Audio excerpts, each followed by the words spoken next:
اوس یو ځل بیا د تقاریرو په سلسله کې بلنه ورکوو د ششکال بازي مولوي احمد الله صاحب ته څو دفتري ته تشریف راوړي و مختلفو سامعینو ته خپله موضوع واوروي. مولوي احمد الله صاحب. الحمد لله رب العالمين والعاقبة للمتقين والصلاة والسلام على أشرف الأنبياء والمرسلين وعلى آله وأصحابه أجمعين، أما بعد، فأعوذ بالله من الشيطان الرجيم. بسم الله الرحمن الرحيم. قال الله عز وجل في القرآن المجيد والفرقان الحميد: واعتصموا بحبل الله جميعا ولا تفرقوا الآية. صدق الله العلي العظيم. محترم مسلمانان ورونو، زما د تقریر موضوع د مسلمانان ولی کمزور دي. عزتمندو، کله چې موږ او تاسو د صحابه کرامو تاریخ مطالعه کو، د مخکینیو مسلمانانو تاریخ مطالعه کو، نو عزتمندو د مخکینی دور مسلمانان داسې وو چې د مخکینی دور مسلمانانو به د کفارو په ملکونو باندې حملې کولې، هلته به اسلام قائمه و.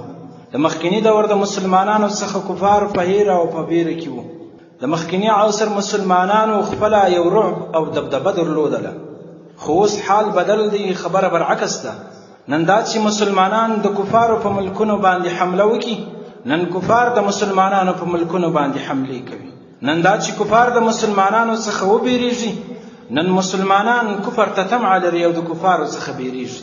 عزتمندو، د دې اصلي وجه دا ده، د مسلمانانو اصلي د کمزورۍ وجه دا ده چې په مسلمانانو کې بې اتفاقي ډیره ده. نن په اجتماعي لحاظ سره مسلمانان ډیر کمزوره دي. کفر چې څومره پرمختګ کړی دی، همدومره اتفاق هم لري. مسلمانان چې څومره کمزوري دي، څومره شاته راغلي دي، همدومره ورپکښې بې اتفاقي ډیره ده. او دا د بې اتفاقۍ مرض عزتمندو په مسلمانانو کې کفارو خپور کړی دی. دا خپرېدل د بې اتفاقۍ په مسلمانانو کې دا په دوو طریقو سره راغلي دي. اولینه طریقه دا ده چې کفارو په دې خپل پلان کې کامیابي ترلاسه کړې ده چې د مسلمانانو اتفاق یې د منځه وړی دی. هغه د ملکونو په لحاظ سره د مسلمانانو جلاوالی دی.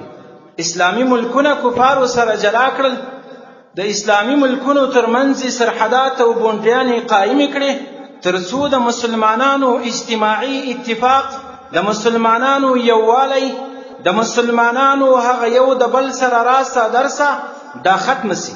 عزتمندو، کم سرحدات چې موجود دي، کمې بونډریانې چې موجودې دي د مسلمانانو د ملکونو په منځ کې، دا اصلا په اسلام کې ثبوت نه لري.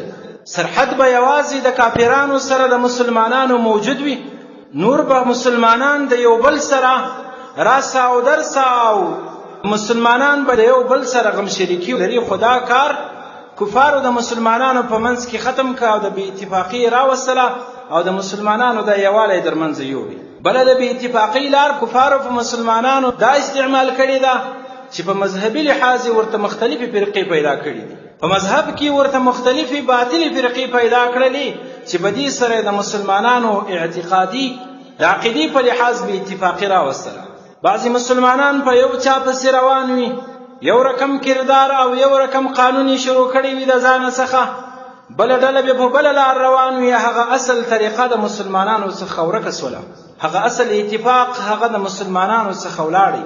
خو عزتمندو، په دې حالت کې چې مختلفې فرقې موجودې دي، په دې وخت کې د مسلمانانو دپاره پکار ده چې هغه دین، هغه مذهب، هغه طریقه د ځان دپاره اختیار کی چې هغه څو سوه کلونه د مخکې څخه را شروع ده او موږ ته په ډېر اوږده تاریخ سره را رسېدلي وي. عزتمندو، نن مسلمانان بې اتفاقۍ دې حال ته ورسول چې یو اسلامي ملک د بل اسلامي ملک پر بربادۍ خوشحاله دی، یو اسلامي کلی د بل اسلامي کلی په بربادۍ خوشحاله دی، یو مسلمان د بل مسلمان په بربادۍ خوشحاله دی. مسلمانان بې اتفاقۍ دې حد ته ورسول چې نن یو مسلمان بل اسلامي ملک ته بې له اجازې، بې له پاسپورټه، بې له اویزې نسي تللی. عزتمندو، دا د کفارو یو پلان دی چې مسلمانان کمزوري کړي او کمزوري هم کړل. عزتمندو، د بې اتفاقۍ څخه الله جل جلاله منع کړې ده. قرآن کریم کې الله جل جلاله فرمایي: واعتصموا بحبل الله جميعا ولا تفرقوا. الله جل جلاله فرمایي تاسو د الله جل جلاله پر رسۍ باندې منګولې ټینګې کړئ، یعنی دین او د قرآن لاره تعقیب کړئ، ولا تفرقوا او ډلې ډلې مه جوړېږئ. عزتمندو امام قرطبي رحمت الله تعالی علیه د دې آیت شریف په تفسیر کې لیکي چې الله جل جلاله د اتفاق حکم کړی دی. حکمت او فائدې دا ده چې په اتفاق کې نجات دی. بدیهی خبره ده په کم ملک یا په کم کور کې چې اتفاق وي هغه ته د الله جل جلاله رحمتونه نازلېږي. هلته دشمن غلبه نشي کولی، هلته خوشحالي موجوده وي. او الله جل جلاله د بې اتفاقۍ څخه منع کړی ده، ځکه په بې اتفاقۍ کې د مسلمانانو هلاکت دی. بدیهی خبره ده په کم کور کې یا په کم ملک کې چې بې اتفاقي وي هلته د الله جل جلاله رحمتونه او برکتونه نه نازلېږي، هلته دشمن په اسانۍ سره غلبه کوي. عزتمندو اسلام هیڅکله یو سړی په وطنیت، په ژبه او په قومیت سره نه جلا کوي، بلکې که یو سړی د هر ملک وي، د هرې ژبې وي، خو چې مسلمان وي دا د بل مسلمان ورور دی. مسلمانان به په خپل منځ کې داسې زندگی تیروي لکه ورونه، ځکه الله جل جلاله فرمایي انما المؤمنون اخوه، بشک مؤمنان د یو بل ورونه دي.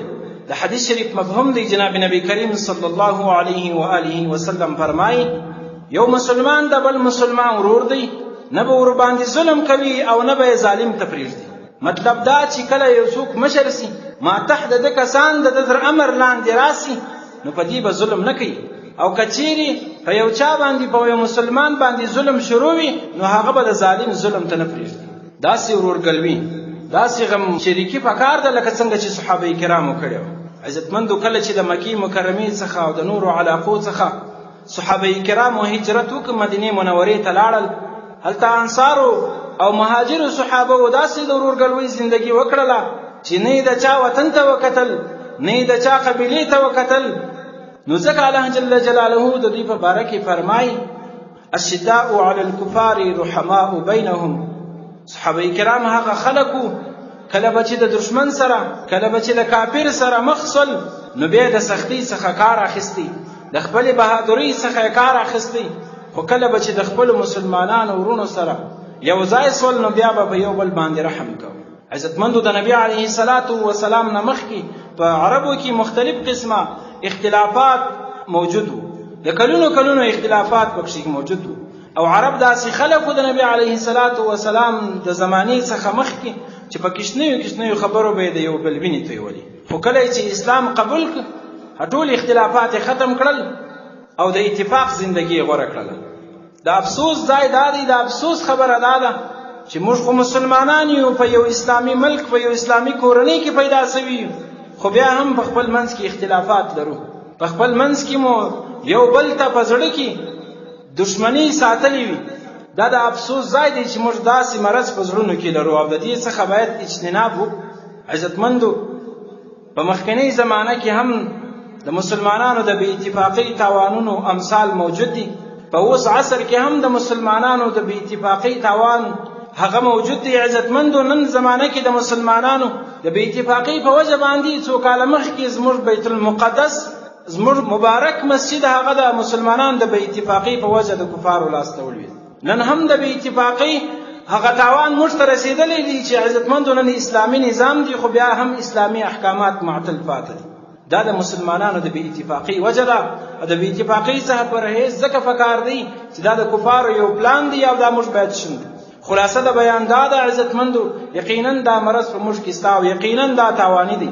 د دې د ختمولو دپاره دا کول پکار دي چې موږ اولا په خپلو کورونو، محلونو، په خپل ملک کې یو بل ته د ورورګلوۍ لاس ورکړو او د یو بل سره د اتفاق زندگی وکړو. الله جل جلاله دې په دې خبره اول ماته او بیا تاسو ټولو حاضرینو ته د عمل کولو توفیق را نصیب کړي. وما علینا الا البلاغ. انقلاب د سوال زرو خبره نه ده، انقلاب د سوال زرو خبره نه ده، جنګ حل دی د جرګو خبره نه ده. جهادونه د زمرۍ ظلمو کار دی، جهادونه د زمرۍ ظلمو کار دی. ګرانه دا د جنګو خبره نه ده. خپلواکي ویل د غرونو ځوانان غواړي، خپلواکي ویل د غرونو ځوانان غواړي. دا د ښار خیرات خورو خبره نه ده. دا فحاش بدرنګ غلام خویونه، دا فحاش بدرنګ غلام خویونه د اصلي پښتنو خبره نه ده. لیونی طالب مفتون بدان ته خاندي، لیونی طالب مفتون بدان ته خاندي. دا د نورو لیونو خبره نه ده. انقلاب د سوال زارو خبره نه ده، جنګ حال دی د جرګو خبره نه ده. جزاكم الله احسن الجزاء دا د شش کال ماضي مولوي احمد الله صاحب چې موږ او تاسو ته خپل